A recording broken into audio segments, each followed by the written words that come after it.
রবিবারে রাত্রিরে গরম গরম চিলি চিকেন আর রুটি। কি কেমন হয়েছে? কি করছো? এই তো চিলি চিকেন করছি, আর মা বসে আছে আটা মাখবে, রুটি হবে, আর এই যে এখানে পকোড়া ভাজা রয়েছে। এই তো একদম গরম গরম পকোড়া। এগুলো পকোড়া? না না, ভালো হয়েছে পকোড়াটা। এই পকোড়াগুলো এবার দিয়ে দেবো এতে।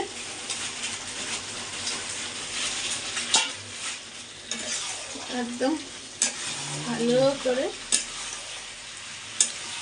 রবিবারের রাত্রিরে গরম গরম চিলি চিকেন আর রুটি, রাত্রিটা পুরো জমে যাবে।